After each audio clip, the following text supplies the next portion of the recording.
welcome back to the Citizen channel. We're all staying safe and well, and my story of the game for City 2, Brighton 2, the 15th of March 2025. A critical look and sometimes a humorous look at how things panned out on the pitch. 3 p.m. kickoff, of course, match day 29. I predicted a 3-2 win, so almost, but yeah, it could have gone either way, couldn't it, 3-2? Andy Morrison had predicted a 3-1 to City, so yeah, we're both wrong, but yeah, I was close, I'll go with that. Headlines, well, my little headline on my thumbnail, of course, you've probably seen it. Europe, well, we might get to Brighton again. Yeah, there's no guarantee of that, is there, with the 115 hanging over us as well. So I thought I'd better put we may get to Brighton rather than, well, it'll be Brighton again next season. But yeah, that wouldn't quite work, just in case. Quote from this little thing, of course, one of the actions led me to think City were playing red light, green light, and the light was red at times, but there you go. We'll talk about that later on. Right, before we look back, guys, lots of new subscribers and members. My thanks to everyone. Wonderful, broke through 10,000 subscribers. Absolutely my appreciation to you all. Thank you very much. And of course, just a quick mention for the podcast to do with Mike Long, originally from Northern Ireland. He now lives and works in South Korea. It's called Bolt from the Blue, of course. So get on your, wherever you listen to your podcasts. It's on Spotify, Apple, SoundCloud. It's in its 7th year now, guys. We've done 40 episodes almost this season so far. I mean, we've had such luminaries appearing in this, even before little old me. Walter Smith used to be on it. Ray of Man City TV, City Finance Guru, of course, Colin Savage, who we'll hope to get back for a little word on this 115 as and when it happens. So yeah, give it a listen, guys. Right, on to the game. Pep's 11, 4 changes to Forest. I got 8 right, of course. I wasn't aware of Ederson, and my apologies to Ederson. Yes, I did. I was very critical last week of that goal he let in at Forest, as were many people. But apparently he's got a bit of a stomach problem, which happened during that game. So when I said he was a bit, looked as though he didn't want to hit himself against the post, perhaps it was the fact his stomach was playing. He shouldn't have been on the pitch, perhaps. I don't know. So, you know, it might have just been bad goalkeeping, but there may have been a reason for it. So my apologies to Edders, because I did have him in my team anyway, even though, of course, after that mistake. But apparently he's injured. Of course, I had KDB and Nunes started this one, so obviously I had Nunes rather than Lewis, and I had KDB rather than Gundo, I think, in my 11. So I'll be happy. I'm happy with 8. The squad, the team: Ortega, Lewis, Kusanov, Diaz, Gvardiol, Nico, Gundo, Savic, Marmoush, Dogu and Haaland. On the bench, Carson. And we had the young lad. I think the young lad was there as well, until someone said, but he's not listed here. Brits, is it? The young keeper. Kovacic, Grealish, De Bruyne, Bernardo, Rice, Nunes, Foden and McAtee. Just one change to Brighton's last game.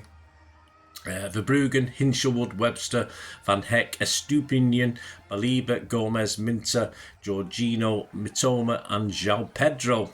Story of the game: 7 minutes, Mitoma bundles the ball over the line. Ortega seems fairly weak, but he did have both hands on the ball. But we're not talking Forest Gary Crosby here, are we?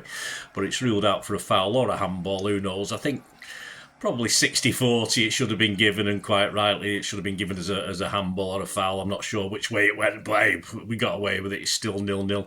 9 minutes, it's a pen to City as Marmoush drags the ball inside and is taken out by Webster. I think it was his trailing leg that took him over. Clear penalty. Some nice battling work by Nico on Pedro in the centre of the pitch. Forces the ball over to Savi, who sort of falling over plays onto Haaland, very Balotelli-like, who flicked it neatly onto Marmoush's path as he ran into the box. So, yeah, on 11 minutes, Haaland calmly slots home the penalty. The keeper going the other. I don't think he sent him the wrong way. The keeper obviously, I think he'd actually dived that far. He'd gone past the post, I think. He obviously made his mind up. It's very, very rare the taker sends the keeper the wrong way. The keeper usually decides and goes for it, so I won't have that. Haaland's 100th goal involvement, of course, in 94 City appearances, a football record. 84 goals, 16 assists, so well done, Erling. Perhaps could have had 1 or 2 more, mate. 15 minutes, Savi's booked for delaying a restart, the numpty. 90 minutes, a long punt by the Brighton keeper. 10, I don't mind that. Mix it up a bit. You know, we do it with Ederson, don't we? I don't mind that. Nothing wrong with that. Gvardiol looks favourite to get it, but then seems to chest it just to the Brighton, mate, and chest it to the Brighton player, and it falls to Ruta, who moves menacingly towards a box. Appears to be clipped by Nico on the edge, but yeah, I think the Brighton player appeared to be going down just before he got that little clip. Wasn't much in it. He threw himself down before any real contact, but that useless man in black, Simon Hooper, today got sucked in from that one. So slightly fortunate to get it. I think if he'd stayed on his feet, he might have got the foul anyway. But of course, I think he was playing for that one definitely. And from that free kick, of course, and the Stupian free kick, goes in off the post. Ortega is motionless in an area of the goal where he should have been able to respond, but he wasn't in the right area. That's the thing. I mean, he should have he sets his wall up to the left. He should give himself a line of vision to the right of that wall, and if the ball goes in over the wall, that's all well and good. You can't blame him for that, but he wasn't, was he? He had 5 in the wall to protect his left-hand post. He had the draft excluder, of course, was Doku. And then he sort of stands more central. Now he's restricting his own view. As I said, the goalkeeper's not going to be blamed if that ball goes over the wall into the top left-hand corner. So you know, have a bit more confidence in yourself. Give yourself a little, a couple of yards that you've placed the wall correctly. And he should really be more towards his right-hand post for that one. A lot of bodies in the box, so he didn't get a clear view of it, but his positioning was really poor. Just the basics of goalkeeping, and sadly this is why, if Edison ever left us or does leave us, just Ortega week in, week out just isn't good enough. I think this is another evidence, some more evidence towards that. 23 minutes, the ball finds its way from Marmouche to Savvy, attacking the box on the right. He gets a fairly lucky rebound, takes him on, but it falls back to him. But his shot is woeful. I mean, he only needs to open his body up, try and put it into the far corner, and he literally allows the keeper to save with his stuck out right foot, which is a good basic with the feet keeper save, which I always like, and certain keepers do it, some keepers can't. 30 minutes, Haaland high and wide, not so handsome though, from a Gundo cross after some nice work from Doku to put Gundo away. He met it on the volley. It wasn't the easiest of chances for mere mortals, of course, but hey, it's early now and we expect that to go in the net. 33 minutes, Savvy has a chance but misses the target as defenders closed in. Well, this followed some nice work from Nico onto Savvy himself, who plays a sort of long 1-2 with Marmouche, and he's clear racing to the corner of the box. I was ready to celebrate this. My lad had gone to the toilet as usual. I thought, he's going to miss a goal here, but before he decides to shoot, of course, the defender gets time to come across and sort of blocks it. I think it bounces back off him and goes out for a goal kick. It was a great, even better than a chance earlier. He just bottled the shot, simple as that. Savvy's one of those guys that he's always asking the fans for more, all this, but Savvy, mate, give us more to cheer about, mate. You're just not doing it in front of goal, unfortunately. Some great work. You just practice your shooting, just practice your goal scoring, mate. 35 minutes, Minty hits one just wide. 39 minutes, Gundo across the box, and Marmouche in space controls and fires a lovely shot into the corner, kissing the post on the way in for a 2-1 lead. Lovely from Omar on the edge of the D, and that a nice ball from Gundo as well. So that puts us back 2-1 ahead just before half time. Surely we'll hang on, although we did have a bit of a worry. 43 minutes, a mistake in the City defence, but Pedro's shot goes just wide. It could have been 2-2. Guardiola tries to find Nico, who isn't expecting it, turns his back on it, he dawdles a bit. It doesn't run to Diaz either, who's behind him. And of course, Pedro nips in. He's not the slowest guy in the world, is he? Nips in and should have tested Ortega. Poor defending generally, turning off just before half time like that. It could have easily been 2-2. But a big shout out to Kusanov, who's, again, with his pace, slid in at the pace to perhaps make Pedro rush his shot a split second more than he would have done. So, the only guy in defence to come out of that was Kusanov with any sort of credit. So it's 2-1 at half time. The old adage, of course, going into the second half, just keep it tight, lads. This is bog standard Sunday League manager talk, isn't it? First 10, 15 minutes, just keep it tight at the back. We're winning. Just keep it tight. That means sod all to City, of course, the way we play. 46 minutes, another long kick from the Brighton keeper. As I said, I don't mind that. Beats City's, Pedro beats 2 of our centre halves. I think it was probably, wasn't Diaz, because he was sort of involved. It must have been Kusanov and someone else. Anyway, it ends up with Minter, who eventually his cross or shot, and wasn't sure what it was, is deflected from a corner from a sliding in Guardiola. It could have gone anywhere, in fairness, could have gone in the goal, could have been 2-2 anyway, but didn't take him long because from the resulting corner, 47 minutes, total chaos in the City box. turned off again. A Hinchelwood shot is going towards a corner flag, only for Kusanov to accidentally put it through his own goal. I'm not going to have too much on him, but generally defending was poor. It was an out-swinging corner. It was headed back into the danger area from the edge of the box. Yeah, Doku was trying to get to him, but certainly no zonal marking on the edge of the box. No one attracted him as he backpedalled. Wasn't the greatest header, he just put it back in the danger zone, and of course it looped up. I think City, as I said, were playing red light, green light, and the light was red because it just allowed the shot to come in, as I said, which was going wide until Kusanov redirected it into the goal, and it's 2-2. 52 minutes, and Gomez low cross across the 6-yard box is missed by Minter. Yeah, he was probably distracted by Gvardiol sliding in. We got away with that one. Could have easily been 3-2. 58 minutes, Savvy off, Bernardo on. 61 minutes, Doku but for diving or avoiding getting his leg broke. You decide. A couple of the headlines later on, Pep wasn't happy about that. I've not watched it back. I don't know how true Pep's remonstrations are for that one. I'm not sure. You let me know, guys. 64 minutes, Mitoma brings a save from Ortega. Okay, an okay save. 76 minutes, Foden for Bernardo. Yeah, nope, he's not been that bad. It's just on it for 18 minutes on the pitch, he just limps off down the touchline. His looks a bit bad for Foden as well. I believe he was. Pep said he couldn't walk later on. Perhaps he needed a rest. 78 minutes, Doku down the left, fancies taking on another player or two instead of crossing, and then his eventual pullback is just swamped and blocked out by a glut of Brighton defenders. But we get a corner. From that corner, 79 minutes, Nico races in beautifully, rises at the back post for this Gundogan corner and heads against the foot of the post. He should have perhaps scored that one. And it was a great run. He came on the blind side, no one picked him up. But Brighton, of course, after that break and a poor pass seems to disrupt the flow, but they still seem to manage to get it into our 6-yard box for Hinchelwood, who rather than hitting it across the goal to, there's a couple of Brighton players, a couple of City players, it could have took deflection into the goal, it could have gone anywhere. He shoots and it's a side netting. Really poor from Hinchelwood, that one. Happy for us. 82 minutes, Balabil blasts wildly over and really should have done better from a Pedro cross. 86 minutes, KDB is on for Marmouche. 89 minutes, KDB, a bit like the old Kev, races down the right, keeping a Brighton player at bay.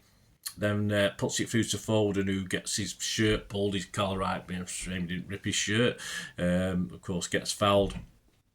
Ref eventually blows up, although he lets it play on for a while, which was fair enough. But from this, of course, 90 minutes, a KDB free kick hits the back of Gundo and squirms just wide. It wasn't the greatest free kick.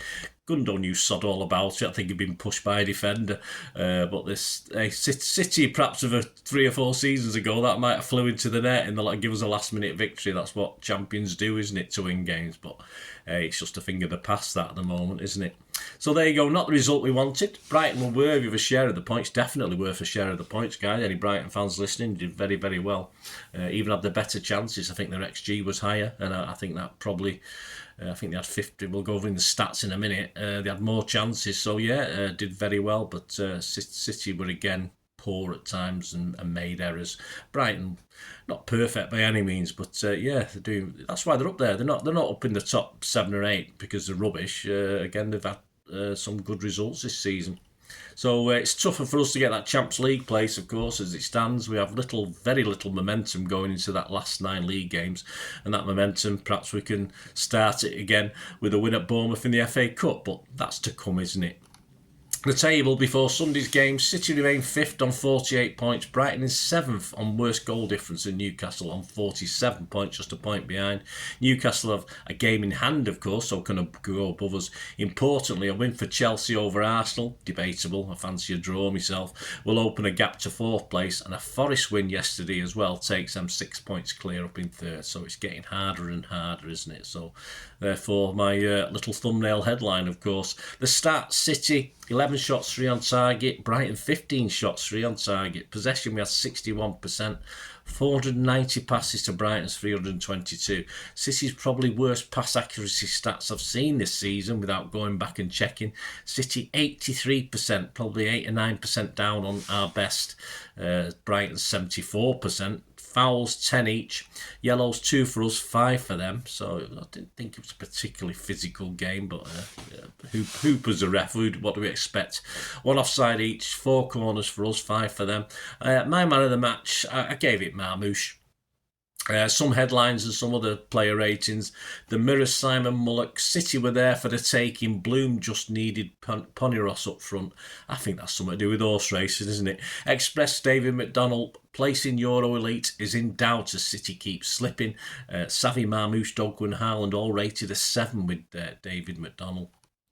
The Mirror and Start. Pull out with Screwfix, I think, sponsor this one. David McDonald, now you're on the ropes, Pep. Lukewarm draw has Guardiola struggling to make Champs League. Speaking the truth for a change. The local rag, the Manchester Evening News back page, City left in a flap. I think that's something to do with seagulls, isn't it?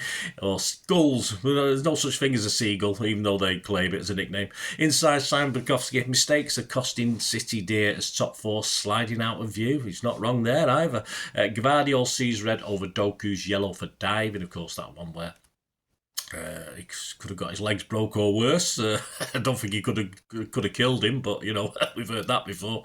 Joe Bray, under pressure, Blues boss suggests side is feeling the heat. Well, we've felt the heat when we've been going for titles in the past, but of course we can't cope feeling the heat when we can't even get in the top 4 or 5. Anyway, again, probably not too much wrong with the headlines actually, in fairness. There you go. Anyway, thanks for joining me, guys. Hope you enjoyed that. Let us know your comments, of course. It'd be great to hear your thoughts. Check out the player ratings as well, player ratings show. And of course, over the international break, as ever, there'll be loads on the channel, so I don't go to sleep like everyone else out there in the ether. I put stuff out every day, so come and check in, keep checking in, keep those buttons pressed, let us know your comments.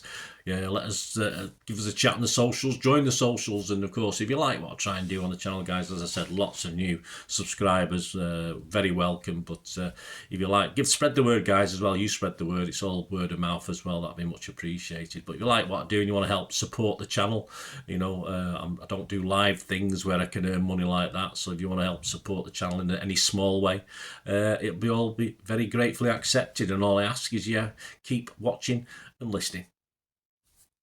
I hope you enjoyed the feature, and if you can support me through the subscription, if you can subscribe, guys, that'd be wonderful if you've not already done so. We do actually have memberships at the moment, just 99p a month, so you get access to all my City stuff, including all the history vlogs, dozens and dozens not been published yet that you get immediate access to, and every time I do a edit and do a vlog, you get immediate access to it as well. So you can have a copy of scripts as well if you want any hard copy of the sort of things I do on matches and teams and managers and players, etc, etc. So if you can join the membership, that'd be wonderful. We do fine. And if you want to support the channel just by watching the ads, that helps. Watch the ads, let them play through while you just have to check your phone or something, let it play out. And of course, if you follow any of the links, that always works as well. You you follow a link to one of the ads and you fancy something. I've done it myself. I've followed a link and actually purchased something from another organisation. But it can happen. It can happen. Not all ads are stuff you're not interested in. And of course, if you can give us a like, guys, that would be absolutely fantastic. All likes are much appreciated. Anyway, thanks for watching. Until the next time, of course, I only ever ask one thing, don't I? Please, I ask you all to stay safe, especially you Blues. Until the next time, come on, City. Bye for now.